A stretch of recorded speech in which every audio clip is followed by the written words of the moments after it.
Hello, नमस्कार and welcome to Samta education. Samta education के इस ऑनलाइन यूट्यूब प्लेटफॉर्म पर स्वागत है आप सभी का। मैं हूं आपका रीजनिंग एजुकेटर सौरभ। आशा करता हूं स्टडी बहुत अच्छी चल रही होगी आपकी और बहुत अच्छे से आप प्रिपरेशन कर रहे हैं अपने एग्जाम की, क्योंकि सिलेक्शन जो आपको लेना है। चलिए इसी क्रम को आगे बढ़ाते हैं, सिलसिले को आगे बढ़ाते हैं और आज के लेक्चर में जो हम डिस्कस करने जा रहे हैं वो है भैया डेटा सफिशिएंसी का पार्ट फर्स्ट। डेटा सफिशिएंसी सबसे पहले ये समझते हैं होता क्या है। देखो, ये एक तो ये सबसे पहले आप ये समझिए, जो टॉपिक है ना ये सबसे लास्ट में पढ़ने का, सबसे आखिरी में पढ़ने का है, क्योंकि डेटा सफिशिएंसी में हिंदी में अगर इसको हम बोले तो इसको कहते हैं आंकड़े पर्याप्तता, कुछ ऐसा करके कहते हैं इसे, आंकड़े अपर्याप्तता। उसका फर्स्ट हम पार्ट पढ़ने जा रहे हैं। यहाँ पे क्या होता है कि पहली बात तो कि आपको कोई सॉल्व नहीं करना होता, ना कोई आपको आंसर देना होता है। बस आपको ये बताना होता है कि आपके पास जो इन्फॉर्मेशन है वो आंसर देने के लिए सफिशिएंट है या नहीं है। नहीं समझ में आएगा अभी आपको, चलो हम आपको बताते हैं कुछ यहाँ से। जैसे मान लीजिए क्या हुआ कि मैं एक क्वेश्चन आपको दिया गया है। क्वेश्चन आपको क्या दिया गया है, जैसे मैं यहाँ पे मैंने आपको क्वेश्चन दिया कि राम किस दिन जयपुर जाता है। ठीक है, राम किस दिन जयपुर जाता है। ठीक है, जाता है। ठीक है, ये क्वेश्चन आपका हो गया। अब मैंने क्या किया, आपको एक लाइन में ये दे दिया कि वह जैसे मंडे से वीक स्टार्ट होता है। ठीक है, तो वो ट्यूसडे के बाद जाता है। ठीक है, लेकिन सैटरडे से पहले जाता है। ट्यूसडे के बाद लेकिन सैटरडे से पहले जाता है। दूसरे लाइन में मैंने इन्फॉर्मेशन दे दी कि वो फ्राइडे को नहीं जाता है। फ्राइडे को नहीं जाता है। ठीक है, समझ रहे हैं आप मेरी बात को। तो अब आपसे ये पूछा गया है कि आपसे जो पूछा गया है कि राम किस दिन जयपुर जाता है, तो ये जो दो कथन आपको दिए गए इनमें से किससे आप आंसर दे सकते हो। तो देखिए, ये अगर आप अकेले इसी से आंसर देने जाएं तो इससे आपका आंसर क्या आएगा, ट्यूसडे के बाद, यानी कि वेडनेसडे, थर्सडे और फ्राइडे, 3 दिन आपके पास बचे हैं, वेडनेसडे, थर्सडे और फ्राइडे। पहले भूमिका एक बार समझ लीजिए टॉपिक की, उसके बाद हम चलते हैं। तो इससे तो आपका आंसर नहीं आने वाला, क्योंकि सर 3 दिन है, 3 दिन में से किस दिन जाता है, नहीं। चलिए, इसके बाद सेकंड जब हम स्टेटमेंट पर जब आते हैं तो वहाँ पर ये क्लियरली लिखा है कि वो फ्राइडे को नहीं जाता। यानी कि अब देखो, जब आप सेकंड पे आते हैं तो फर्स्ट को भूल करके आप सेकंड पर आते हैं, तो इसका मतलब क्या हुआ कि अभी we have still have 6 days in a week, अभी भी हमारे पास 6 दिन है वीक में। ठीक है, फ्राइडे को ही तो नहीं जाता है, बाकी 6 दिन में तो कभी भी जा सकता है। तो अब हमारा इससे भी आंसर नहीं आया।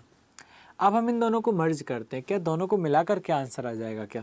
तो देखिए, अगर मैं इन दोनों को मर्ज करूं तो ये वाली जो नीचे वाली इन्फॉर्मेशन है उसको हम फर्स्ट वाले में ऐड कर देंगे। वहाँ पे कह रहा है फ्राइडे को नहीं जाता है, तो मैं यहाँ से फ्राइडे को कैंसिल कर देता हूँ कि चलो फ्राइडे को भी नहीं जाता है। अभी मेरे पास कितने दिन बचे हैं, वेडनेसडे, थर्सडे। ठीक है, यानी अभी वेडनेसडे को जाता है, थर्सडे को जाता है, तो एग्जैक्टली जो मेरा आंसर है वो यहाँ पे नहीं आया है। ठीक है, अब यहाँ पे बात ये आती है कि if the data in statement 1 alone to sufficient to the conclude the answer, while data in second alone are not sufficient in the answer in the question।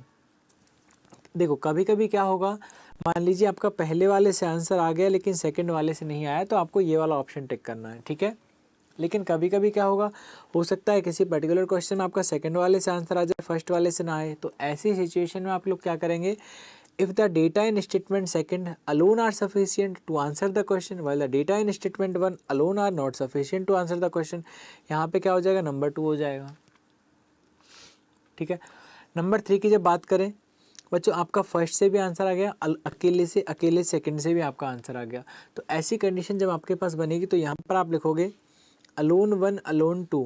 ठीक है, अकेला पहला अकेला दूसरा सफिशियंट है आंसर के लिए, तो सी यहाँ से निकल के आ जाएगा।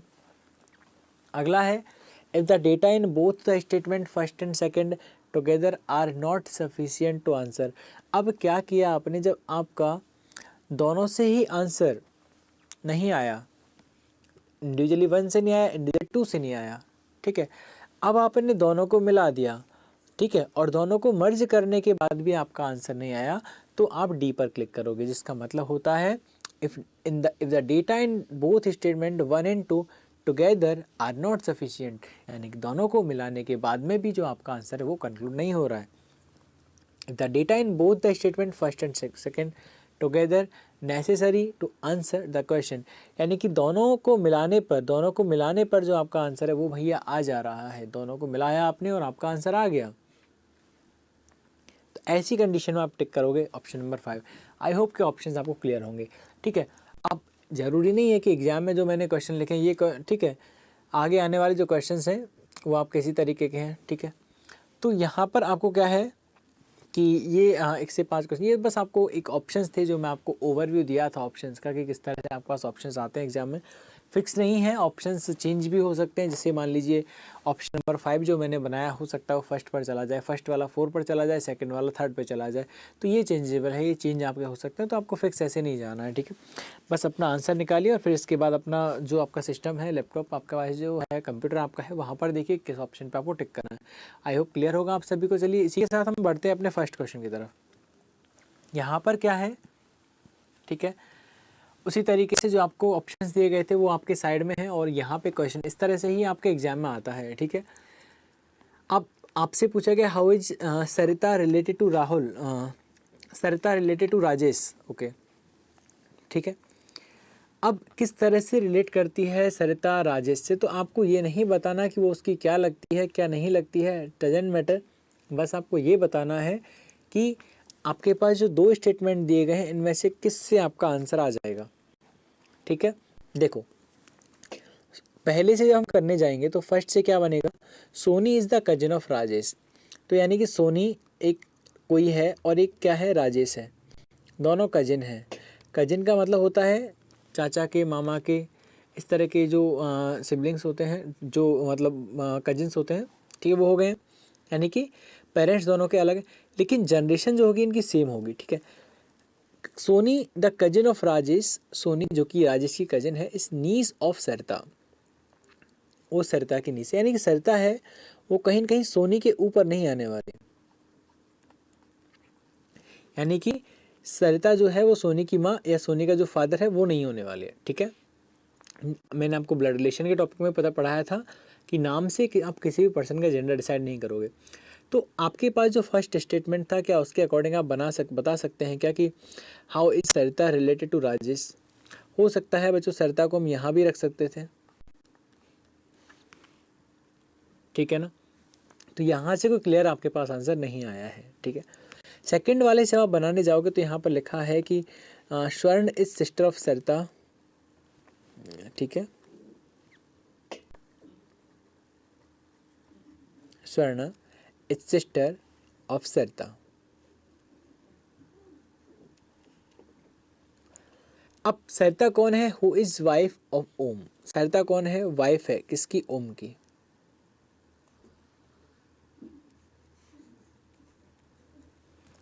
ठीक है, Swarna is sister of Sarita and Sarita is who is wife of Om. अब देखो मैं स्क्वायर लगा रहा हूँ, प्लस लगा रहा हूँ या लाइन खींच रहा हूँ, तो इसका मतलब अब मैं आपको नहीं समझाऊंगा क्योंकि ब्लड रिलेशन के टॉपिक में मैंने आपको बहुत अच्छे से समझा दिया था कि कहाँ पे आपको स्क्वायर का यूज करना है, कहाँ पे आपको सर्कल का यूज करना है, कहाँ पे आप प्लस लगाओगे, कहाँ से आप रिलेशन को सिंगल एक लाइन से डिनोट करोगे। ठीक है, जिन लोगों ने वीडियो नहीं देखा अभी तक ब्लड रिलेशन का, तो यार एक बार जा करके उस वीडियो को जरूर अब देखिए। ठीक है, एक्चुअली डेटा सफिशिएंसी जो टॉपिक है वो एक आप कह सकते हैं रिवीजन भी आपका है सारे टॉपिक्स का, एक मिक्सचर भी आपके सारे टॉपिक्स का, यानी जब सारे टॉपिक्स सब आ जाए आप तब जा करके आपको डेटा सफिशिएंसी करना है। जनरली चांसेस होते हैं कि आपके मेंस में आता है, लेकिन नहीं कह सकते कि प्री में नहीं आएगा, हालांकि बहुत ही रेयर चांसेस होते हैं कि प्री में पूछा जाता है। ठीक है, चलिए,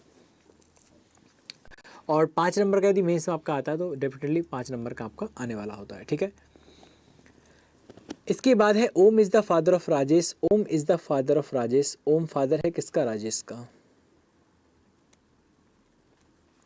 पूछा गया how is Sarita related to Rajesh, तो सरिता है वो राजेश की क्या लगेगी। अब सेकंड वाले से जो आपने आंसर निकाला है उससे तो यार आप क्लियरली बता सकते हो कि सरिता है वो क्या लगेगी राजेश की। देखो राजेश का जो फादर है वो कौन है, ओम, और ओम की वाइफ कौन है, सरिता। तो सरिता जो है वो क्या लगेगी, राजेश की माँ लगेगी। क्या लगेगी, माँ, माता जी, मदर लग जाएगी। ठीक है, तो यहाँ से देखो फर्स्ट वाले से हालांकि आपका आंसर नहीं आया था, बट सेकंड वाले से आपका क्लियरली है वो आंसर आ चुका है। तो यहाँ पे जो आप ऑप्शन को टिक करने जाएंगे वो होगा if the data in statement second alone are sufficient to conclude the answer while the data in statement one are no alone are not sufficient to answer the question. I hope clear होगा आप सभी को। ठीक है, चलिए तो इस तरह से आपको आंसर करना है। फर्स्ट वाले से चूँकि पता ही नहीं लगा था कि how is Sarita related to Rajesh, but in second question it is clearly that Sarita is who is wife Om is, और ओम कौन है, फादर ऑफ राजेश। तो ये क्लियर हो जाएगा कि सरिता है वो राजेश की माँ है। ठीक है, सो नेक्स्ट क्वेश्चन आपका क्या है, देखिए what does R A mean in coded language, की कोडेड लैंग्वेज में आर ए जो है वो किसको डिनोट कर रहा है। ठीक है, ये आपका जो टोटली डिपेंड कर रहा है वो आपके कोडिंग डिकोडिंग टाइप का क्वेश्चन है। ठीक, कोडिंग डिकोडिंग में आपके ऐसे क्वेश्चन पूछे जाते हैं। ठीक है, तो देखो यहाँ पर क्या है, फर्स्ट वाले से हम जाते हैं। फर्स्ट वाले में लिखा है कि भैया एस टी है, क्यू एम है, आर ए है। इसका मतलब होता है लुक एट मी। ठीक है, और क्यू एम है, एम एस है, एस टी है और आर टी है। इसका मीन होता है कि डोंट लुक एट हिम। ठीक है, तो यहाँ पर आपसे पूछा गया रा का मतलब क्या होता है। अब एक बात को आप समझिए, रा का मतलब क्या होता है। देखो रा ऊपर भी आपका यहाँ पर है और नीचे भी, नीचे तो नहीं है। ठीक है, अब ऊपर वाले और नीचे वाले में आप देखोगे लुक एट और लुक एट आपका कॉमन है, यानी कोई तो दो वेरिएबल आपके ऐसे होंगे जो ऊपर कॉमन होंगे। ऊपर जब आप देखने जाओगे तो भैया एस टी और क्यू एम आपके कॉमन है। क्या है, एस टी और क्यू एम आपके पास कॉमन है ना। और एस टी और क्यू एम जब आपके पास कॉमन है तो क्या कॉमन हो गया, लोकेट कॉमन है यहाँ से और लोकेट कॉमन है यहाँ से। एस टी और क्यू एम कॉमन है यहाँ से, S T Q M common है यहाँ। तो ये आर ए जो बच गया, आर ए किसको डिनोट करेगा, आर ए डिनोट करेगा मी को। किसको डिनोट करेगा, मी को डिनोट कर जाएगा।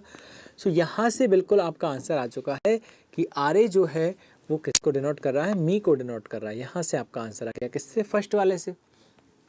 अब ऐसा बिल्कुल भी नहीं है कि फर्स्ट वाले से आंसर हो गया तो नाउ आई एम हैप्पी। ठीक है, कि सर बस हो गया काम, अपना एक नंबर आ गया। नहीं भैया, ऐसा नहीं करना आपको, आपको मूव करना है सेकंड वाले पर। सेकंड वाले को भी आप सॉल्व करके देखिए।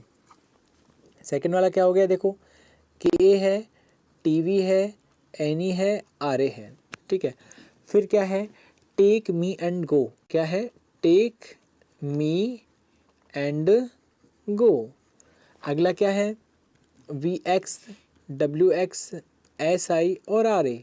ठीक है, इसका मतलब आइदर मी और यू।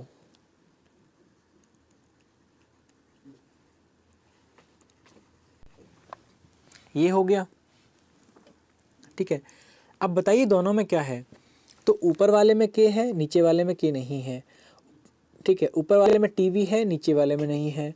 ऊपर वाले में एनी है, नीचे वाले में नहीं। अच्छा, ऊपर वाले में आर ए है, नीचे वाले में आर ए है। तो केवल और केवल एक ही वेरिएबल ऐसा है जो कि दोनों में कॉमन है। तो यहाँ पे क्या आंसर आ जाएगा, यहाँ पर भी आ जाएगा मी। अब देखो मेरी बात आप समझिए, मान लीजिए यहाँ पर आर ए है और यहाँ पर भी आर ए, और यहाँ पर मी की जगह जैसे हर होता, यहाँ भी हर होता और यहाँ भी हर होता। तो अब आपको ये नहीं सोचना सर ऊपर वाले में तो आर ए का मतलब मी आया है, नीचे वाले में आर ए का मतलब हर आया है। तो दोस्तों आपको ये नहीं देखना कि मी आया है या हर आया है, बस आपको ये देखना है कि आंसर आपका आया है कि नहीं आया है। कुछ लोग बस यही तलाश में रहते हैं कि सर आंसर लाना है। नहीं, आंसर आपको नहीं लाना है, बस आपको ये देखना है कि आपका आंसर बनेगा या नहीं बनेगा। तो यहाँ से आपका फर्स्ट से भी आंसर आ गया, आपका सेकंड वाले से भी आंसर आ गया, दोनों से ही आपके आंसर्स निकल के आ गए हैं। परेशान होने की ज़रूरत बिल्कुल भी आपको नहीं है। तो यहाँ पे आंसर आप क्या टिक करोगे बताइए। जब कभी भी ऐसी सिचुएशन आपके पास बने कि फर्स्ट से भी आपका आंसर आ जाए और सेकंड से भी आपका आंसर आ जाए, तो ऐसी सिचुएशन में आप करोगे ऑप्शन नंबर 3 को क्लिक कि if the data in either in statement 1 alone और in statement 2 alone are sufficient to answer the question. यानी कि यहाँ पे इस बात को ना रट लेना कि ऑप्शन नंबर 3 ही क्लिक करना है। ठीक है, बस ये देखिए कि आपका आंसर क्या है। तो आंसर आपका दोनों से आ रहा है, आइदर और पे आपको क्लिक करना है और वो आपका है ऑप्शन नंबर 3 पे। ठीक है, क्लियर है। चलते हैं क्वेश्चन नंबर 3 पर। क्वेश्चन नंबर 3 डिस्टेंस डायरेक्शन से रिलेटेड, यानी कि देखिए हमने 3 यहाँ पे क्वेश्चन पढ़े हैं और तीनों जो क्वेश्चन से रिलेट कैसे करना है आपके। पहला जो क्वेश्चन आपका है वो आपका रिलेट किससे किया था, ब्लड रिलेशन से। दूसरा जो आपका क्वेश्चन है वो आपका किससे रिलेट किया था, कोडिंग डिकोडिंग से। और थर्ड जो आपका क्वेश्चन है वो आपका रिलेट कर रहा है डिस्टेंस एंड डायरेक्शन से। यहाँ पे क्लियरली आपसे ये पूछा गया क्वेश्चन नंबर 3 में कि point Y in which direction with respect to point X. तो बनाइए आप इसे, क्या बनाओगे देखिए, आप इसे बनाने जाओगे तो point A is east of point B. Point A कहाँ है, फर्स्ट वाला हम बनाने जा रहे हैं। पॉइंट ए ईस्ट में है किसके, अच्छा ए है ना, हमने ई बना दिया। चलिए, point A in east of point B, ठीक है, and north of point X. Point A कहाँ पर है, ईस्ट ऑफ पॉइंट बी के तो ईस्ट में है और नॉर्थ में है पॉइंट एक्स के, ठीक है, क्लियर है। मैं आपको उस टाइम भी बताया था जब मैंने आपको डिस्टेंस एंड डायरेक्शन पढ़ाया था, ठीक है, वो वीडियो एक बार देख लीजिए कि कभी भी आप डिस्टेंस डायरेक्शन के केस में किसी को आप पुट करते हैं एक सेंटेंस में, जो आपको एलिमेंट्स दिए गए उनको पुट करते हैं, तो एक बार वापस क्रॉस चेक कर लीजिए, क्योंकि यदि कहीं भी डायरेक्शन चेंज हो जाएगी सारा आंसर आपका गलत हो जाएगा। तो पॉइंट ए कहाँ पर है, ईस्ट में है किसके, पॉइंट बी के, and north of point X. अब क्या होगा, point Y in is north west of point A. ये चार डायरेक्शन आपके पास हैं, ठीक है। अब पॉइंट वाई कहाँ पे है, नॉर्थ वेस्ट में है किसके, ए के। अच्छा, ए का नॉर्थ वेस्ट कहाँ होगा, ए का नॉर्थ वेस्ट होगा यहाँ पे, ठीक है, समझ रहे हैं। पॉइंट ए कहाँ होगा, पॉइंट वाई कहाँ होगा, नॉर्थ वेस्ट में होगा ए के, तो ए का नॉर्थ वेस्ट कहाँ होगा, इधर होगा, यहाँ पे कहीं कोई कौन होगा, वाई होगा, ठीक है। अब आपसे पूछा है कि y कहाँ पर है with respect to x, x के रिस्पेक्ट में कहाँ पर है। अब एक मेरी बात समझिए आप दोस्तों, यदि आपसे ये पूछता कि b बताइए, देखो दो क्वेश्चन यहाँ से मैं आपको बनाता हूँ। अगर आपसे ये पूछता कि पॉइंट y किस डायरेक्शन में है b से, तो ऐसे में आप तीन कंडीशन बनाते। एक में आप y को यहाँ पे रख सकते थे, एक में जहाँ पे रखा है, और एक में आप y को यहाँ भी रख सकते थे, ठीक है। तो अब यहाँ से तो आप इसका आंसर नहीं निकाल सकते थे एग्जैक्टली कि y किस डायरेक्शन में, लेकिन चूंकि आपसे पूछा है x से, तो भैया x से तो देखो कोई भी डायरेक्शन आप मान लो, ये x की चार डायरेक्शन है, और y जो है वो कहाँ पर है, इससे y जो आपको दिखाई दे रहा है वो क्लियरली है नॉर्थ वेस्ट में। कहाँ पर है, नॉर्थ वेस्ट में। तो point y is in which direction with respect to x, तो हम बिल्कुल फर्स्ट वाले स्टेटमेंट से हम इसका आंसर कंक्लूड कर सकते हैं, ठीक है, समझ में आपको आ गया। ओके, नाउ सेकंड जब पार्ट पे हम जाते हैं, तो सेकंड जब आप बनाओगे सेकंड स्टेटमेंट को, तो point X in east of point B. चलिए इसको मैं थोड़ा रफ कर देता हूँ यहाँ से। पॉइंट एक्स कहाँ पर है, point X east of point B and north of point A, ठीक है, and point Y is north of point A, ठीक है। पॉइंट वाई कहाँ पर है, पॉइंट वाई है ए से नॉर्थ में। अब देखो ए से नॉर्थ में, तो वाई को मैं यहाँ भी रख सकता हूँ, और पॉइंट ए से नॉर्थ में मैं वाई को ऊपर भी ले जा सकता हूँ। समझ में आया आपको, क्लियर है। तो यहाँ पर तो वाई कहीं भी आ सकता है, और जब कहीं भी जब आ सकता है तो क्या होगा, अब आप आंसर कर नहीं पाओगे कि वाई किस डायरेक्शन में, ठीक है। तो यहाँ पे जो इसका आंसर होगा वो सेकंड से तो नहीं आने वाला। सेकंड से आपको वाई की पोजीशन है, एग्जैक्ट पोजीशन वो आपको पता ही नहीं लगी है, ठीक है, समझ में आ गया। तो यहाँ पे सेकंड को आप बिल्कुल गलत कर दीजिए, यानी आपका आंसर जो है किससे आएगा, फर्स्ट वाले से। तो आपका होगा कि only first alone is sufficient, ठीक है, टू आंसर दिस क्वेश्चन। तो यहाँ पे आप क्लिक कर दोगे ऑप्शन नंबर ए पर, ठीक है, समझ में आ गया। सेकंड वाले से आंसर नहीं आया, क्योंकि y जो था वो a के नॉर्थ में था, और a का नॉर्थ तो ऊपर हो जाता है ना, तो यहाँ भी हो सकता है x, y यहाँ पे हो सकता है, y यहाँ भी हो सकता है, y और ऊपर भी जा सकता है, ठीक है, क्लियर है। चलिए, तो यहाँ पे आंसर आ गया इसका a।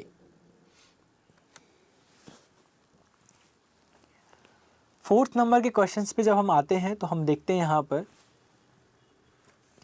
Who among D, E, F, G, H and J got the highest mark in an exam। तो यहाँ पर आपको बताना है कि किसने हाईएस्ट मार्क्स है वो प्राप्त किए। अगर मुझे इसका आंसर देना है तो इनमें से कौन सा जो स्टेटमेंट है वो मेरे लिए सफिशिएंट रहेगा, ठीक है, समझ में आ गया। देखो क्या होगा, आपसे कहा गया कि D marks was more than G, D marks was more than G, ठीक।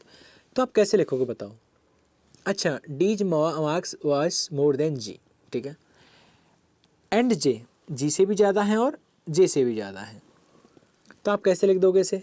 आप यहाँ पर डी लिखेंगे, यहाँ पर आप जे लिख देंगे, यहाँ पर आप जी लिख देंगे। एक और कंडीशन भी तो बन सकती है दोस्तों, कौन सी? डी को आप यहाँ रख दीजिए, जी को आप यहाँ रख दीजिए और जे को आप यहाँ रख दीजिए। उसने कहा था डी के मार्क्स है ना वो जी और जे दोनों से ज़्यादा हैं। अब ये तो पता है डी के मार्क्स ज़्यादा हैं, लेकिन जी और जे में से किसके ज़्यादा है ये आपको कन्फर्म नहीं, तो आपने 2 पॉसिबिलिटी बना के क्वेश्चन को छोड़ा। इसके बाद है and each marks was less than that of F, और ई के जो मार्क्स हैं वो किससे कम है? एफ से कम है। किससे कम है? एफ से कम है। तो यहाँ पे आपने लिखा ई के मार्क्स हैं वो किससे कम है? एफ से कम है। क्लियर है? ओके। अब यहाँ से पूछा गया हाईएस्ट मार्क्स किसके हैं, तो आप हमें ये बताइए कि अभी हमने फर्स्ट वाले को हमने इन्फॉर्मेशन थी उसको निकाला, तो क्या टोटल लोग कितने आपके पास? 6 पर्सन आपके पास है, लेकिन यहाँ पर जो डेटा आपके पास है वो कितने लोगों का आया है? देखो, फर्स्ट वाली कंडीशन देखें तो डी जी जे, सेकेंड वाले देखें तो डी जी जे, और थर्ड वाले देखें तो एफ, यानी कि अभी तक आपको डेटा ही पता नहीं लगा उन 6 लोगों का। तो हाँ, आप कैसे ये फिक्स कह सकते हैं कि नहीं सर इसके जो मार्क्स हैं वो हाईएस्ट होंगे? तो यहाँ से हम नहीं कह सकते, और नहीं कह सकते तो यहाँ पे जो आपका आंसर बनेगा वो बनेगा सर पहले से तो हम नहीं निकाल सकते अकेले से, ठीक है। अब पहले से नहीं निकालेंगे तो हम चलेंगे दूसरे की तरफ। दूसरा क्या था? ई स्कोर लेस देन जी, ई का स्कोर किससे कम है? ई का स्कोर कम है किससे? जी से कम है, ठीक है। अब J score more than G and H, अब जे का जो स्कोर है वो किससे ज़्यादा है? जी से ज़्यादा है और एच से भी ज़्यादा है, ठीक है। किसका? जे का। तो जे का स्कोर जी से ज़्यादा है और जे का स्कोर किससे ज़्यादा है? एच से भी ज़्यादा है, ठीक है। देखो, अगर पहले मैं अलग से बना के आपको समझाता हूँ एक बार। जी ई का सिस्टम तो ये हो गया, ठीक है। एक मिनट, देखो, J score more than G and H, तो जे का जो स्कोर है वो किससे ज़्यादा है? जी से ज़्यादा है और एच से भी ज़्यादा है। दूसरी कंडीशन क्या बन सकती है? जे का स्कोर ज़्यादा है किससे? जी से भी ज़्यादा है और एच से भी ज़्यादा है, ये बन सकता है, ठीक है। No one scored marks between F G and F H, F और जी के बीच में किसी के नहीं थे, एफ और एच के बीच में किसी के नहीं थे। इसको मैं यहाँ लिख देता हूँ कि एफ और जी, चलिए वहाँ तो खैर ज़रूरत पड़ जाएगी हमें जगह की,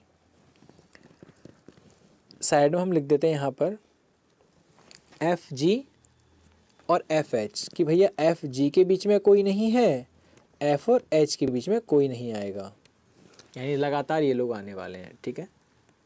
समझ में आ गया? अब आप क्या आप सेकंड वाली जो आपकी इन्फॉर्मेशन है क्या आप इससे बता सकते हैं किसके मार्क्स सबसे ज़्यादा होंगे? नहीं बता सकते, क्योंकि 6 लोग हैं आपके पास और अरेंजमेंट आपका बना नहीं है। क्लियर है आपको? ठीक है। अब क्या करेंगे, तो आपका ऑप्शन नंबर ए भी रॉन्ग हो गया, ऑप्शन नंबर 2 भी रॉन्ग हो गया, ऑप्शन नंबर 3 भी आपका रॉन्ग हो गया, क्योंकि आप ना तो अकेले 1 से निकाल सकते हो, ना अकेले 2 से निकाल सकते हो, ना आप 1 और 2 से निकाल सकते हैं। अब क्या करेंगे ना, मर्ज करेंगे। मर्ज करने मतलब हम दोनों को मिलाएंगे। अब मिलाएंगे तो क्या होगा, देखिए, मर्ज जब आप करोगे, मर्ज करिए सबसे पहले, तो नहीं आप मर्ज कर लीजिए एक बार। देखो, जी से नीचे कौन है? जी के नीचे है ई, जी के नीचे कौन है? ई है। या आप कहें कि सर अच्छा, जी के नीचे अगर ई है तो ई कहाँ कहाँ आ सकता है बताइए? अगर हम इन्हें मर्ज करने जाएं तो देखो, इस वाली कंडीशन की मैं बात कर रहा हूँ, यहाँ वाली कंडीशन की, तो ई 2 जगह आ सकता है। कैसे कैसे? देखो, जे जी ई एच ऐसे आ सकता है, ठीक है। और दूसरी वाली कंडीशन में कैसे आ सकता है? क्योंकि जी से नीचे था, पहली कंडीशन ऐसा हो सकता है। दूसरा ये ऐसे भी तो आ सकता है, जे जी एच ई ऐसे भी आ सकता है। आप समझ रहे हैं हमारी बात को?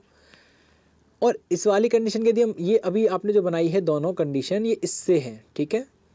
हम मर्ज कर रहे हैं ना दोनों को। अच्छा, यहाँ से आप क्या बनाओगे बताओ? यहाँ से तो एक ही कंडीशन आपकी बनेगी, क्या? जे एच जी और ई,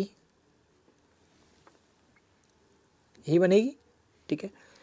अब दोनों को जब आप मिलाने जाओगे तो क्या होगा बताइए? मिलाइए दोनों को।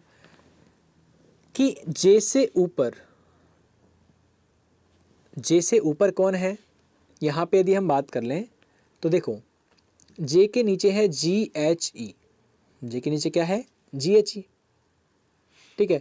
तो जे के, अब मैं इसको ये जो आपका ये जो बना हुआ है आपके पास, मैं इसको एज इट इज यहाँ पे लाके मैं प्लेस कर रहा हूँ इधर इस वाले में। तो कैसे मैं कर दूंगा, देखो डी तो फिक्स है आपका, जे तो है ये वहाँ पर, जी भी है, तो मैंने यहाँ पे क्या कर दिया एच लिख दिया और मैंने यहाँ पर ई लिख दिया बस, ठीक है, यहाँ से उठा करके, ठीक है, हो गया काम, ठीक है। अच्छा अभी एक और भी बन सकता है, क्या बन सकता है बताइए, वो ये भी तो बन सकता है, किस तरह से देखो, अच्छा वो तो आपने ये सेकंड वाले में आपको बनाना पड़ेगा, कैसे कि डी आपके पास रखा हुआ है, जी आपके पास है और जे आपके पास है, ठीक है। लेकिन यहाँ पे ये क्लियरली मेंशन है कि जी के नीचे ही जी के ऊपर जे आएगा, जी के ऊपर ही जे आएगा, तो ये वाली जो कंडीशन है वो तो आपकी गलत हो जा रही है, ठीक है, क्योंकि इसमें जो है, इसमें तो आपका जो जी है ना वो ऊपर आ गया, इसमें जी ऊपर आ गया। देखो जे स्कोर मोर देन जी, जे का स्कोर आपका ज़्यादा रहेगा किससे, जी से, ठीक है। तो ये वाली कंडीशन तो भैया आपकी गलती हो गई, कौन सी, ये वाली, ठीक है, जी डी जी जे वाली, तो इसको हटा दीजिए आप, ये तो गलत हो गई आपकी, ठीक है। अब सेकंड वाली जो आपकी कंडीशन है, ये वाली कंडीशन, इसको भी आपको प्लेस करना है। तो आपके पास यहाँ पे क्या है, डी है, यानी कि इस तरह से डी है आपके पास और जे आपके पास है, इसे प्लेस करो तो क्या आएगा GEH, क्या आएगा GEH आ जाएगा, ठीक है, हो गया। एक लास्ट वाला ही बचा है, इसको भी आपको प्लेस करना है, कैसे प्लेस करोगे, डी जे एच जी और ई, ये भी बन गया ना, ठीक है, डी जे एच जी ई, ठीक है, क्लियर है। नो अब देखो ई स्कोर लेस देन जी, ई का स्कोर जी से कम है, तीनों ही कंडीशन में कम है, ठीक है। अब D score more than G and J, D का स्कोर देखो जी और जे से ज़्यादा है, E marks is less than F, E के मार्क्स हैं वो एफ से कम है, ई के मार्क्स एफ से कम है, और एफ और जी के बीच में कोई नहीं है, और एफ और एच के बीच में कोई नहीं है। अब ध्यान से समझिएगा, ये हमारी फर्स्ट कंडीशन है, ये हमारी सेकंड कंडीशन है, ये हमारी थर्ड कंडीशन है। इसने कहा है एफ और जी के बीच में कोई नहीं आएगा, एफ और एच के बीच में कोई नहीं आएगा, ठीक है। तो यहाँ पर ये रहा आपका जी और ये रहा आपका एच, एफ और एच के बीच में कोई नहीं और एफ और जी के बीच में कोई नहीं, तो भैया एफ के लिए यही जगह बची है आपके पास, क्लियर है, एफ के लिए यही जगह बची है आपके पास ना, समझ में आ गया। तो क्या बन गया, डी जे जी एफ एच ई, एक तो ये बन गया। सेम इसने यहाँ पे कहा है, ठीक है, कि एफ और एच के बीच में कोई नहीं आएगा और एच और जी के बीच में कोई नहीं आएगा। अब सेकंड वाली तो गलत हो जाएगी आपकी, गलत क्यों हो जाएगी बताइए, क्योंकि देखो सीधा सीधा हम कह सकते हैं कि जी और एच और एफ ऐसे आने चाहिए थे, या फिर एच एफ और जी ऐसे आने चाहिए थे, यानी कि एफ उनके बिल्कुल बीचों बीच में आना चाहिए था, उन तीनों के बीच में और कोई आना ही नहीं चाहिए। जबकि यहाँ पे क्या हो गया बताइए, यहाँ पर आपके आ गया, अगर देखो मैं यहाँ पर एफ लिखूँगा जी के नीचे तो क्या होगा, अब एफ और एच के बीच में आपका ई आ गया, अगर हम यहाँ पे एफ को लिखेंगे तो अब आपका एफ और जी के बीच में ई आ गया। तो ये वाली कंडीशन जो आपकी है सेकंड वाली भैया, ये आपकी बिल्कुल कैंसिल हो जाएगी, ठीक है। थर्ड वाले पे आप आ जाइए, थर्ड वाले पे जब आप आएंगे तो क्या होगा, एफ को आप कहाँ रखोगे, एच और जी के बीच में रखना है ना, क्योंकि देखो एफ और एच के बीच में कोई नहीं आएगा और एफ और जी के बीच में कोई नहीं आएगा, तो एक कंडीशन आपकी ये बन जाएगी, ठीक है। और एफ तो ऑब्वियसली ई तो एफ के नीचे है, तो यहाँ पर ये कंडीशन भी आपकी सेटिस्फाई हो गई है, ठीक है। तो यहाँ पर जो आपका आंसर निकल के आएगा वो क्या निकल के आएगा बताइए, जस्ट अ मिनट, ठीक है, ये बन गया। तो एक तो आपका अरेंजमेंट है भैया वो क्लियर ये बन गया, और एक अरेंजमेंट आपका ये निकल के आ गया।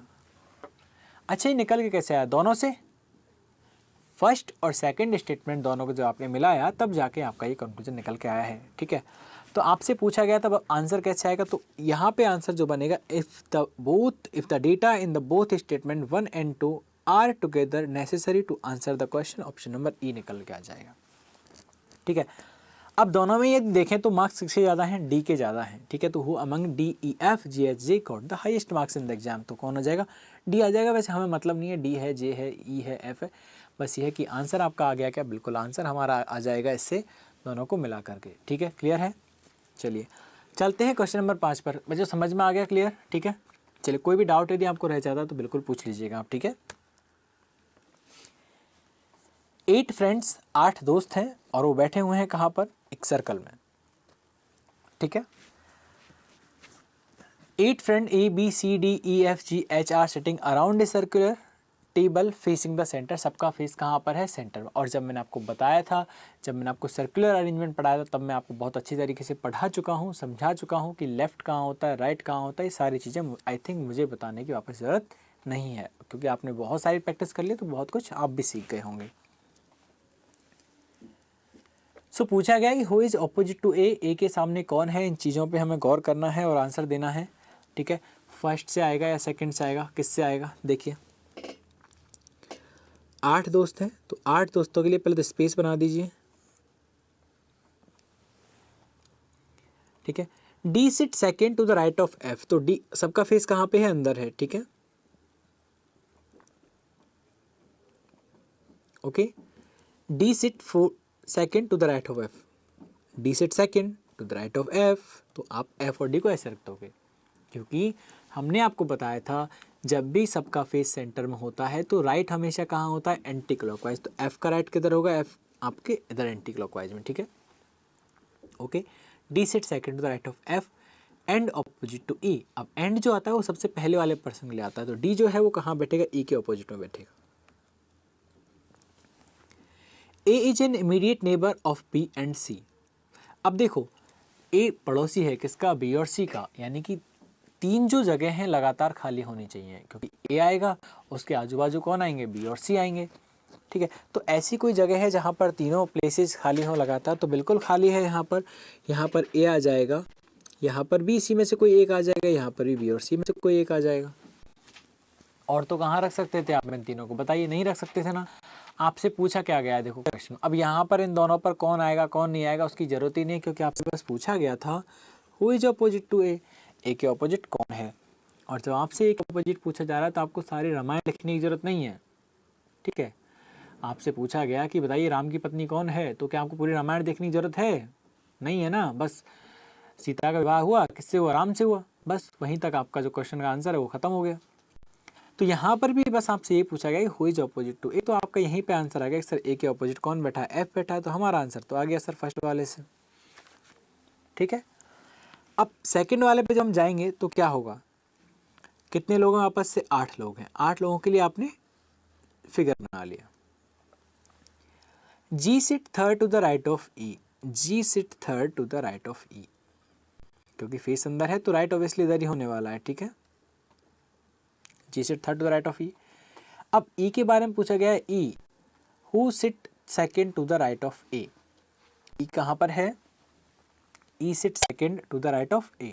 ठीक है, ई हु सिट सेकंड, अब ई को आपको कहाँ बैठाना? ए के राइट में बैठाना, तो ऑब्वियसली ई कहाँ पे आएगा? ए यहाँ पे आएगा, तभी तो ई सेकंड राइट में होगा। क्लियर है? अब इंफॉर्मेशन खत्म हो गई, लेकिन हम we are not able to tell that who is opposite to A के अपोजिट में कौन है, क्योंकि अभी बहुत सारा डेटा यहाँ से मिसिंग है। ठीक है, हम नहीं बता सकते, तो आपका सेकंड वाले से आंसर नहीं आएगा, फर्स्ट वाले से आपका आंसर आ जाएगा। सो यहाँ पर आप क्या टिक कर दोगे? If the data in statement 1 alone are sufficient to answer the question, while the data in statement second alone are not sufficient to answer the question. ठीक है, समझ में आ गया? क्लियर है? कोई डाउट यहाँ पे नहीं होगा आपको? ठीक है, तो यहाँ पर जो आपका आंसर बन गया वो किससे बन गया? ओनली ऑन किससे? फर्स्ट वाले से। क्लियर है? समझ में आ गया? चलिए चलते हैं क्वेश्चन नंबर आपका नंबर 6 पर।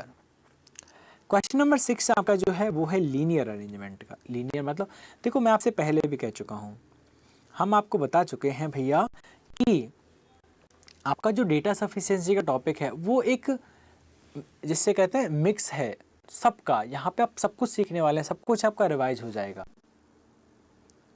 ठीक है। क्वेश्चन नंबर 6 में among V W X Y Z sitting in straight line facing south who sit at extreme end of the row. कितने लोग बैठे हुए हैं यहाँ पर? 5 लोग बैठे हैं। आपसे पूछा गया है, अच्छा फेस सबका कहाँ पर है? साउथ में। आपसे पूछा गया एक्सट्रीम एंड पर कौन बैठा है? एक्सट्रीम एंड यानी जो लाइन है, जो कतार है, जो पंक्ति है, उसके एक्सट्रीम एंड पर कौन बैठा हुआ है, ठीक है। उसके किनारे पर कौन बैठा है ये आपको बताना है, ठीक है। चलिए भैया, फर्स्ट से आएगा, सेकंड से आएगा, दोनों को मिला करके आएगा, कैसे आएगा कैसे नहीं आएगा ये तो आप ही बताएंगे अब, ठीक है। अब सब कुछ आपके हाथ में है। W sit second to the right of V। देखो वापस समझो मेरी बात, जब बच्चों फेस साउथ में होता है ना तो इधर होता है लेफ्ट, इधर होता है राइट। आप सीख चुके हैं लीनियर अरेंजमेंट में, ठीक है। W is second to the right of V। W sit second to the right of V, तो ऐसे बैठेगा कुछ इस तरह से, ठीक है। Z is not immediate neighbour of Y। देखो वापस एक बार मैं समझाता आपको, पूरे प्लेस बना के बता देता हूँ मैं। 1 2 3 4 5 प्लेस आपके बन गए, ठीक है। W कहाँ पे है? सेकंड राइट में है V के, तो W यहाँ पे तो V यहाँ पे आ जाएगा। अच्छा और कंडीशन क्या बन सकती है? V यहाँ पे तो W यहाँ पे आ जाएगा। और बताओ, V यहाँ पे तो W यहाँ पे आ जाएगा। समझ में आपको आ गया? क्योंकि फेस इनका कहाँ पे भैया? फेस नॉर्थ डायरेक्शन में, सॉरी साउथ डायरेक्शन में, दक्षिण दिशा में है। और जब फेस साउथ में होता है तो आपके जो राइट और लेफ्ट हैंड है वो अपोजिट हो जाते हैं, ठीक है। आपके राइट की तरफ लेफ्ट होता है और लेफ्ट की तरफ राइट होता है, ठीक है। 3 कंडीशन हो सकती है। फिर है Z is not immediate neighbour of Y। Z is not immediate neighbour of Y। Z किसका नेबर नहीं है? Y का नेबर नहीं है। तो दोस्तों आपको तो Y का ही नहीं पता कि Y कहाँ पर है, नहीं पता ना आपको, तो समझ में आ गया। तो आप कैसे फिर आंसर दे पाएंगे इसका? Z is not immediate neighbour of Y, Z Y का पड़ोसी नहीं है। तीनों ही कंडीशन में आपको Y का ही पता नहीं है। अब क्या करेंगे सेकंड पर? आप ये आपने फर्स्ट वाले से आंसर निकाला, आप सेकंड वाले पर आ जाइए। V sit third to the left of Y। V sit, जैसे मान लीजिए मैं बना लेता हूँ एक बार, 1 2 3 4 और 5। V sit third left of Y, तो Y को मैं यहाँ बिठा लेता हूँ, 1 2 3, V को यहाँ बिठा दिया, क्योंकि लेफ्ट किधर होगा इसका? जिधर आपका राइट होगा। एक और कंडीशन आप बना लीजिए, ठीक है। V sit third to the left of Y। अच्छा और कहाँ हो सकता है? Y यहाँ पे तो V यहाँ पे हो जाएगा, ठीक है, क्योंकि फेस कहाँ पर है इनका? साउथ में है, ठीक है। क्लियर है? अगला है W sit on the immediate right of X। W कहाँ बैठा हुआ है? W कहाँ बैठा है? देखो राइट किधर होता है? आपके लेफ्ट की तरफ। W X के इमीडिएट राइट में बैठा है। W कहाँ बैठा है? X के इमीडिएट राइट में। तो इमीडिएट राइट का मतलब ये है बच्चों कि दोनों जो स्थान है, दोनों जो प्लेस है, 2 सीट वैकेंट होनी चाहिए लगातार। तो यहाँ पे आप प्लेस कर दोगे WX और यहाँ पर भी आप प्लेस कर दोगे W और X, इस तरह से प्लेस कर दोगे, ठीक है। समझ में आ गया? क्लियर है? बताइए। V sit third to the left of Y, V sit third to the left of Y और V sit third to the left of Y, ये हो गया। W sit on the immediate right of X। W कहाँ बैठा है? X के immediate right में। दोनों ही कंडीशन में इस तरह से बैठ जाए, W sit immediate right of X, ठीक है। बचा कौन अब यहाँ पे? बताइए। अब बचने की यदि बात करें तो VWXYZ, VWXYZ, तो V हो गया, W हो गया, X हो गया, Y को, Z यहाँ पे आ जाएगा और Z यहाँ पे भी आ जाएगा। अब यहाँ पे आपसे कहा गया, तो सेकंड वाले से तो आपका आंसर आ गया ना। आपसे ये पूछा गया है who sit at the extreme end of the row, कि एक्सट्रीम एंड पर कौन बैठा है? क्या आप एग्जैक्टली आंसर दे पाए? यहाँ पे नहीं दे पाए, क्यों? क्योंकि दो कंडीशन आपकी यहाँ से निकल के आई हैं, तो यहाँ से भी आप नहीं दे पाएंगे। एक्सट्रीम पर कौन बैठा है? एक कंडीशन में बैठा है वाई जेड, एक में बैठा है वी जेड, नहीं दे पाए। अब नहीं दे पाए तो क्या करोगे? तो आपको मर्ज करोगे ना। अब मर्ज करोगे तो कैसे आएगा बताओ? W के इमीडिएट राइट में कौन है? X, तो आपने X को यहाँ बैठा दिया, सॉरी ओके क्या लिखा हुआ है? W sit immediate right of X, तो W sit immediate right of X, तो X यहाँ पे आ जाएगा। W sit immediate right of X, W sit immediate right of X और W sit immediate right of X, ये आ गया। Clear है? अच्छा V कहाँ बैठा था? V sit third to the left of Y, V sit third to the left of Y, तो Y यहाँ पे आ जाएगा। V sit third to the left of Y, यही आएगा। ठीक है, समझ रहे हैं? Okay, V sit third to the left of Y। अच्छा यहाँ पे आ सकता है क्या? बिल्कुल आ सकता है, Y आ गया, Y। ठीक है, यहाँ पे नहीं आ पाएगा। ठीक है, यहाँ पे नहीं आ पाएगा क्योंकि V यहीं पे बैठा है, Y को कहाँ रखोगे? नहीं आएगा। फिर है कि ये तो कैंसिल ही आपका हो जाएगा ना, बिकॉज कहा गया है V है वो थर्ड लेफ्ट में बैठता है Y के, तो यहाँ पे तो Y आएगा, तो Y तो यहाँ पे कोई प्लेस ही नहीं है, तो ये आपका कैंसिल हो गया। इसके बाद है कि Z is not immediate neighbour of Y, Z is not immediate neighbour of Y। तो देखो यहाँ पर तो जगह केवल यही है Z के लिए, और ये क्लियर मना कर दिया कि Z Y का पड़ोसी नहीं है। ठीक है, तो Z यहाँ पे नहीं आएगा, तो फिर एक और कंडीशन आपकी चल रही है वो यहाँ पर, तो Z आपका यहाँ पर आ जाएगा। ठीक है, तो जो आपके पास जो आंसर निकल के आया वो निकल के आया है YWXVZ, और YWXVZ आपका ये वाला सही हो गया। क्लियर है? अब आप कहोगे सर आपने से यहीं पर सही क्यों नहीं किया नीचे? तो भैया नीचे बच्चों आपके पास दो पॉसिबिलिटी आ रही थी ना, आपकी ये भी सही थी और वो भी सही थी।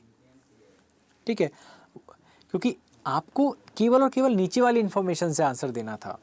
नीचे वाली, अब नीचे वाली कंडीशन में तो कहीं लिखा नहीं था कि जेड नेबर नहीं है वाई का, तो वहाँ तो आ सकता था।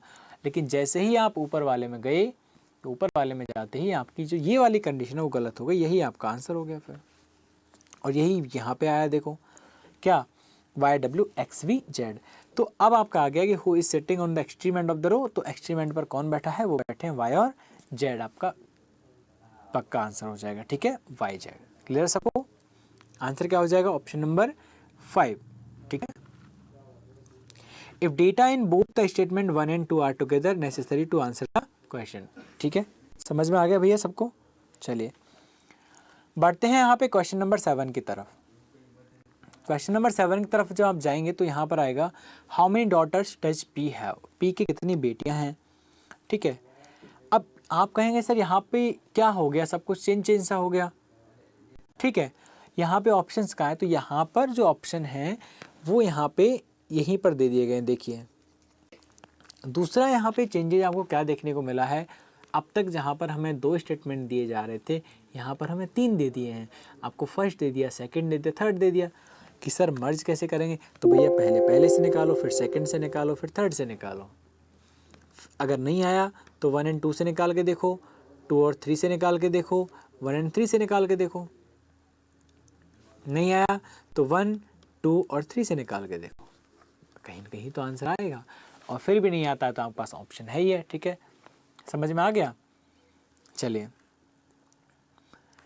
तो यहाँ पे कहा गया है B and D are sisters of M। B और D जो है पहले B and, चलिए यहाँ पर बनाते हैं, B and D are sisters of M। B है और D है, वो बहनें हैं किसकी? M की। लेकिन M का जो जेंडर है वो आप यहाँ पे डिफाइन नहीं कर सकते कि M जो है वो मेल होगा या फीमेल होगा। ठीक है, लेकिन B और D के बारे में कंफर्म है कि वो फीमेल ही है। M's फादर T, M, अब देखो सेकंड वाले पर, ये फर्स्ट वाली इन्फॉर्मेशन है, तो फर्स्ट वाले से क्या बता सकते हैं P के कितनी बेटियां हैं? तो आप कहेंगे सर यहाँ तो P का नाम ही नहीं आया। बहुत सही, चलो सेकंड वाले पे आप चले जाइए। सेकंड वाले पे आप गए, M's फादर T, M के जो पिता हैं T is husband of P, वो हस्बैंड किसके हैं? P के। तो हस्बैंड है तो P क्या हो जाएगी? इसलिए वाइफ हो जाएगी। ठीक है, M's father T is husband of P। समझ में आ गया बच्चों? अब यहाँ से आप T और P के जो संतान हैं, T और P के जो चिल्ड्रन हैं, वो आपको क्लियर एक मेंशन है कि M है। अब एम सन है, डॉटर है, ये भी आप नहीं बता सकते हैं यहाँ पर, ठीक है। तो यहाँ पर आप लीव इट। थर्ड पर जब आप जाएंगे थर्ड को बनाने, तो यहाँ पर लिखा है out of 3 children home T has, T के जो 3 संतान है, 1, 2 और 3, ठीक है, इनमें से ओनली 1 इज बॉय, यानी अदर्स 2 विल बी डॉटर, ठीक है, समझ में आ गया। Out of 3 children home T has, T के जो 3 संतानें हैं, टी के जो 3 संतानें हैं, वहां से एक जो है वो क्या है, क्लियर क्या है, लड़का है। अब यहां से भी आपका आंसर नहीं आया, तो अब आप क्या करोगे बताइए, आप कौन से को आप मर्ज करें, आपका आंसर, अच्छा इसको मर्ज कर दें, तो आप यहाँ पे आप आएंगे, टी की शादी आप करवा दीजिए बस पी से, बस बहुत है। और जैसे ही टी मैरिड हुआ, तो यहाँ पर क्लियर है क्या, बताइए, यहाँ से क्लियरली है कि टी और पी की शादी हो गई, इसके एक बेटा था, क्या था, एक बेटा था, यानी बाकी 2 क्या थी, गर्ल्स थी। तो यहाँ पर आपका सेकंड से आंसर आ सकता है, और थर्ड को, दोनों को मिला करके आपका आंसर आया है। जैसे टी की शादी पी के साथ हुई, ठीक है, तो पी, भाई टी के जितने बच्चे उतने बच्चे किसके होंगे, पी के होंगे ना, ठीक है, क्योंकि दोनों क्या है, हस्बैंड वाइफ है। तो इस तरह से यहाँ पर जब टी के एक लड़का है, बाकी बच्चे 2 क्या हैं, डॉटर्स ही हैं, ठीक है। अब यहाँ पे एक क्वेश्चन ये आता है, सर क्या हम सेकंड और फर्स्ट से नहीं कर सकते, तो बच्चों सेकंड और फर्स्ट से आप नहीं कर पाओगे। देखो फर्स्ट और सेकंड को आप मर्ज कर दीजिए, तो आप क्या करोगे, टी प्लस पी करोगे आप यहाँ पर, ठीक है। और टी प्लस पी करने पर आपको बी और डी का जेंडर तो पता है, लेकिन क्या है कि आपको जेंडर नहीं पता, किसका, आपको जेंडर किसका नहीं पता है, जेंडर आपको नहीं पता है एम का। तो एम मेल भी हो सकता है और फीमेल भी हो सकता है, ठीक है। और कोई पॉसिबिलिटी बची आपके पास, आंसर किससे आएगा, सेकंड एंड थर्ड से आएगा, फर्स्ट और सेकंड से नहीं आएगा। अच्छा ठीक है, समझ में आ गया। अच्छा फर्स्ट और थर्ड से आ सकता है क्या, बताइए बच्चों। फर्स्ट और थर्ड से नहीं आएगा, वो क्यों नहीं आएगा, आप समझिए मेरी बात को। देखो क्योंकि आपको ये जो इन्फॉर्मेशन दी गई है, इस इंफॉर्मेशन को आप किस बेस पर यहाँ प्लेस कर सकते हैं, ठीक है, कि सर ये 3 लोग यहीं आएंगे, कहीं ये कहीं और के भी तो हो सकते हैं, जबकि यहाँ पर तो क्लियर मेंशन था, इसलिए हमने यहाँ पर प्लेस किया। तो आंसर यहाँ से निकल के आएगा, वो आएगा सेकंड एंड थर्ड से, ठीक है। तो यहाँ पर आंसर आपका क्या हो जाएगा, option number C, second and third, ठीक है, क्लियर है। फर्स्ट एंड सेकंड से नहीं आएगा, first second and 3 are required to answer the question. देखो सर इससे भी तो आ सकता है, बच्चे से आ सकता है, ये ऑप्शन गलत नहीं है, लेकिन समझो जब आपका सेकंड थर्ड से नहीं आता, फर्स्ट थर्ड से नहीं आता, फर्स्ट सेकंड से नहीं आता, तब आप जाके मर्ज करते, ठीक है, सबको, समझ में आ गया। क्योंकि सबको मर्ज हम कब करेंगे, जब किसी भी पॉसिबिलिटी से हमारा आंसर नहीं बन रहा है, तब जाके हम मर्ज करते हैं, ठीक है। Question can not be answered even with all first second and third, की क्वेश्चन का आंसर ही नहीं दिया जा सकता फर्स्ट सेकंड और थर्ड से, ये भी आपका क्या होगा, कैंसिल हो जाएगा, गलत हो जाएगा, ठीक है, ये भी गलत, ये भी गलत और ये भी गलत, आंसर हो जाएगा ऑप्शन नंबर 3, ठीक है। आगे चलते हैं यहाँ पर, तो दिया गया है home who among P Q R S T U each having a different height is the tallest, सबसे लंबा कौन है, ठीक है, सबसे लंबा कौन है आपको बताना है। देखिए पूछा गया है Q is taller than P, मैंने यहाँ पे लिख दिया Q is taller than P but shorter than T, मैंने यहाँ पर ये लिख दिया। ये किससे लिखा है मैंने, फर्स्ट वाले से। सेकंड वाला है कि only 2 of them are shorter than R, तो टोटल लोग कितने हैं हमारे पास, 1 2 3 4 5 और 6 ही लोग हैं, ठीक है, 1 2 3 4 5 6। Only 2 of them are shorter than R, केवल 2 ही लोग हैं जो आर से छोटे हैं, ठीक है, only 2 person are shorter than R, ठीक है। फिर वापस से ये हो गई आपकी सेकंड, थर्ड कंडीशन क्या है, S is taller than only you, वापस से 6 लोग आप बना दीजिए, 2 3 4 5 और 6। S is taller than you, केवल एस है जो यू से बड़ा है, बाकी सबसे एस क्या है, छोटा है। S is taller than only you, S केवल यू से बड़ा है, बाकी सबसे छोटा है। ये हो गया भैया, क्लियर है, ठीक है, समझ में आ गया। अब यहाँ पे क्या होगा, इस तरह से बना लिया। अब तीनों को मर्ज करिए। मर्ज आप किस तरह से कर सकते हैं बताइए। देखो आर अगर आप मर्ज करने नहीं जाओगे, सबको आप मर्ज करोगे, अगर आप सबको मर्ज करोगे तो देखो आर से छोटे केवल कितने लोग हैं, 2 ही लोग हैं ना। मर्ज करोगे अगर, देखो फर्स्ट एंड सेकंड को मर्ज करो, तो फर्स्ट सेकंड को आप मर्ज करोगे तो क्या होगा, देखो टी को आप यहाँ भी रख सकते हो सबसे ऊपर, टी को आप यहाँ भी रख सकते हो, क्यू को यहाँ पे, पी को यहाँ पे, टी को यहाँ पे, पी को यहाँ पे, क्यू को यहाँ पे। तो इससे तो आप फर्स्ट और सेकंड से तो आपका आंसर आएगा ही नहीं। क्लियर है? फर्स्ट एंड थर्ड से आपका आंसर आ सकता है क्या? तो बच्चों देखो टी क्यू और पी यहाँ भी आ सकता है, टी क्यू और पी आप यहाँ भी रख सकते हो। तो अभी भी आपकी जो टॉप कंडीशन है, टॉप जो आपकी पोजीशन है वो फिक्स यहाँ पे भी नहीं हुई है, ठीक है। तो यहाँ से भी आप अपना आंसर नहीं दे सकते हैं। इसके बाद क्या होगा, सेकंड एंड थर्ड, क्या सेकंड एंड थर्ड से आंसर दे सकते हैं? नहीं। क्यों? क्योंकि आर को बस प्लेस कर दीजिए यहाँ पर, और कुछ बचा आपके पास? नहीं बचा, कुछ और इन्फॉर्मेशन नहीं है। तो अब आप क्या करोगे, सारी कंडीशंस को आप पिक्सअप करोगे। तो बच्चों सेकंड कंडीशन से आपने आर को उठाया कि सर आर से नीचे केवल 2 लोग हैं, तो आर को आपने यहाँ पर प्लेस कर दिया। 3 लोग बचे आपके पास, टी और क्यू पी इस सीक्वेंस में आने वाले हैं, तो टी यहाँ पर आ जाएगा, क्यू यहाँ पर आ जाएगा और पी यहाँ पर आ जाएगा, ठीक है। इस तरह से आपके पास आंसर आ जाएगा, ठीक है। तो सबसे बड़ा जो पर्सन है, टॉलेस्ट जो पर्सन है, वो यहाँ से निकल के आ जाएगा। कौन? टी। कौन निकल के आ जाएगा? टी यहाँ से निकल के आपके पास आ जाएगा। क्लियर है सबको? तो आंसर क्या हो गया भैया? टी हो गया। क्या हो गया? टी। समझ में आ गया? टी आंसर हो जाएगा, ठीक है ना। तो यहाँ पे जो आंसर निकल के आएगा कि all first second and third are required to answer the question, की तीनों फर्स्ट सेकंड और थर्ड तीनों ही जरूरी हैं इस क्वेश्चन का आंसर देने के लिए, ठीक है। समझ में आ गया? बढ़े आगे। समझ में आ गया कि जब आपके पास 3 स्टेटमेंट जब दिए हो रहते हैं तो किस तरह से आपको अपना आंसर है वो पिक करना है, ठीक है। देखो अलग कुछ नहीं है, बस ऑप्शंस का खेल है, ऑप्शंस आपको किस तरह सेलेक्ट करना है, ठीक है ना। चलिए, तो ये 3 दिए हों 4 दिए हों तो डजंट मैटर। चलिए क्वेश्चन नंबर 9 पर हम लोग चलते हैं। क्वेश्चन नंबर 9 है कि house R to the west of house W. House R कहाँ पे है? House R is west, okay. House R is west of house W and north of house T, ठीक है, हो गया। To what which direction is house J from house W, तो यहाँ पर जे तो आया ही नहीं अभी। सेकंड वाले जो हम जाएंगे सेकंड वाले पे, तो सेकंड वाला आपका क्या आएगा? House Z is east of house J, house Z है वो ईस्ट में है जे के, एंड साउथ ऑफ टी, ठीक है, साउथ ऑफ टी, ठीक है। House M is to the north east of J, house M कहाँ पे है? नॉर्थ ईस्ट में है, किसके? हाउस जे के। अच्छा देखो भैया सेकंड वाले से भी आपका नहीं बना है, ठीक है, समझ में आ गया। देखो क्योंकि आपसे पूछा गया है in which direction is J with respect to W, तो डब्ल्यू तो आपका आया ही नहीं यहाँ पर। थर्ड पे जब आप गए M is to the north east of house J, तो जे यहाँ पर है, तो इसका हाउस जे का नॉर्थ ईस्ट कहाँ होगा बताइए? इधर हो जाएगा। तो house M is to the north east of J, तो एम यहाँ पे आ गया।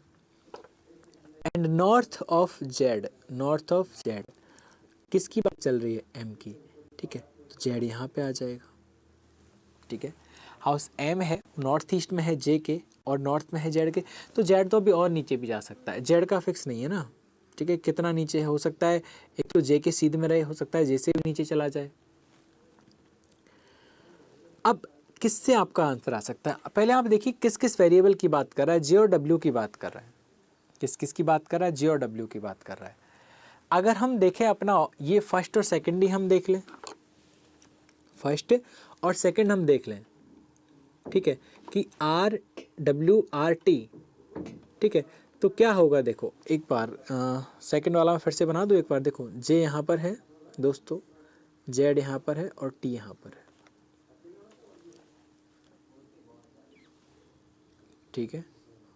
क्यों बनाया उसका रीज़न आपको समझ में आ जाएगा। देखिए अब क्या है कि अगर मैं फर्स्ट और सेकंड को मर्ज करने जाऊं तो मुझे करना कुछ नहीं है, टी के ऊपर आर रखना है, टी के ऊपर मैंने आर रख दिया,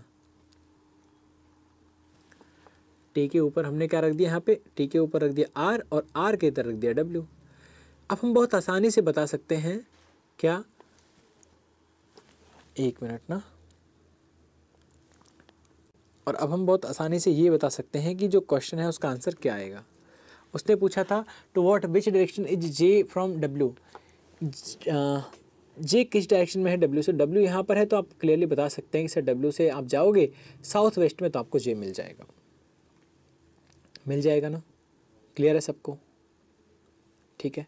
तो आंसर किससे आ जाएगा आपका, फर्स्ट और सेकंड से आ जाएगा, ठीक है। अच्छा चलो, लेकिन यहाँ पे क्या है कि फर्स्ट और सेकंड दिया नहीं है, तो क्या सेकंड और थर्ड से चेक करें एक बार, चलो सेकंड थर्ड से चेक कर लेते हैं एक बार। लेकिन सेकंड थर्ड से आप चेक कैसे करोगे, कर सकते हैं क्या, देखिए सेकंड थर्ड से चेक कैसे करोगे, जेड के ऊपर एम है, लेकिन इन दोनों को मिला करके देखो जे एम और जेड, टी जे और जेड, डब्ल्यू तो फिर भी नहीं है दोस्तों आपका, और ठीक है डब्ल्यू के रिस्पेक्ट में ही तो आपको जे का पोजीशन बताना, तो आप नहीं बता सकते यहाँ से, ठीक है, समझ में आ गया। अच्छा चलिए, क्या आप फर्स्ट और थर्ड से आप बता सकते थे, फर्स्ट और थर्ड से, तो यहाँ पर आप देखोगे J M Z T R W, तो ये तो अलग अलग हैं, तो आपका जो आंसर निकल के आएगा वो आएगा फर्स्ट और सेकंड से, किससे निकल के आएगा, फर्स्ट और सेकंड से निकल के आएगा। अब क्योंकि वो मेरे ऑप्शन में नहीं है तो यहाँ पर आपका आंसर आएगा नन ऑफ दीज, यानी इनमें से कोई नहीं, ये आपका आंसर होगा। हालांकि आंसर तो आपका आ गया किससे, फर्स्ट और सेकंड से, लेकिन ऑप्शन में नहीं है, तो क्या आंसर होगा, नन ऑफ देम अबव के, इनमें से कोई नहीं, ठीक है। चलिए बढ़ते हैं क्वेश्चन नंबर 10 की तरफ। On which day Mayank starting from Monday did Mayank visit Chennai. एक वीक है जो स्टार्ट होता है मंडे से, आपसे पूछा गया है कि बताइए मयंक है वो किस दिन चेन्नई गया था, ठीक है, चेन्नई क्या था, तो मयंक टुक लीव ऑन वेडनेसडे, मयंक ने लीव किसकी ली है, वेडनेसडे की लीव ली है, ठीक है। अब जरूरी नहीं लीव ली है उस दिन गया है।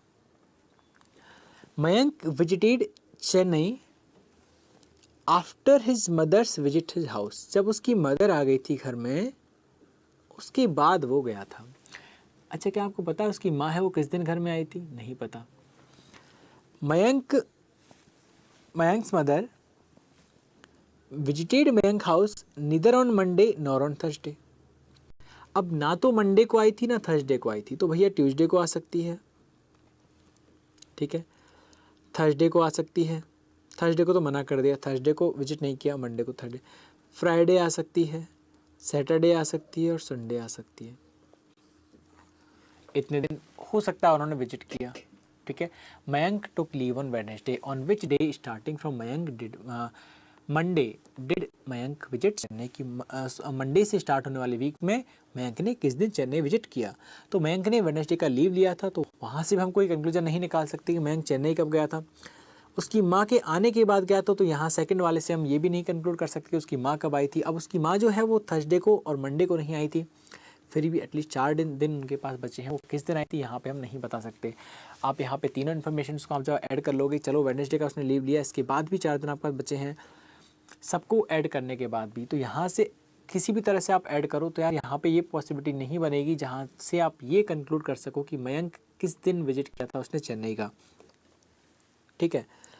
तो question can not be answered even with first second and third, यहाँ से ये निकल गया, क्योंकि देखो वेडनेसडे को लीव लिया था, चलो ठीक है, लेकिन वो गया कब था, यहाँ से कंक्लूजन नहीं निकाल सकते।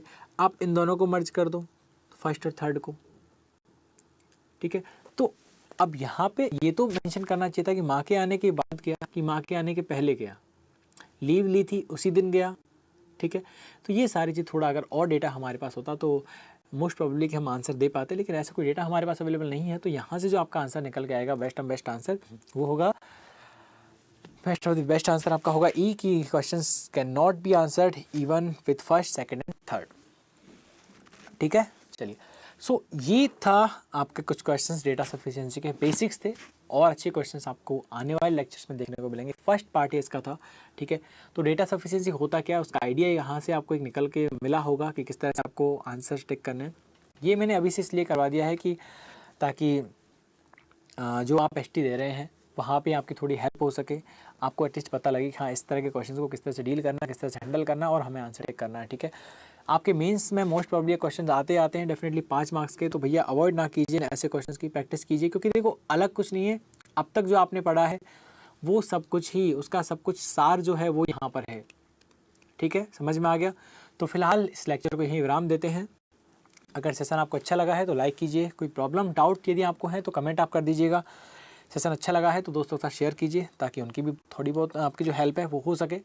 ठीक है, और चैनल को सब्सक्राइब एक बार आप कर दीजिए और बेल आइकन पर क्लिक कर दीजिएगा, तो आगे आने वाले जो नोटिफिकेशंस हैं डिफरेंट सब्जेक्ट्स के वो आपको मिलते रहेंगे, ताकि आपकी जो आपकी प्रिपरेशन है वो और बेहतर हो सके।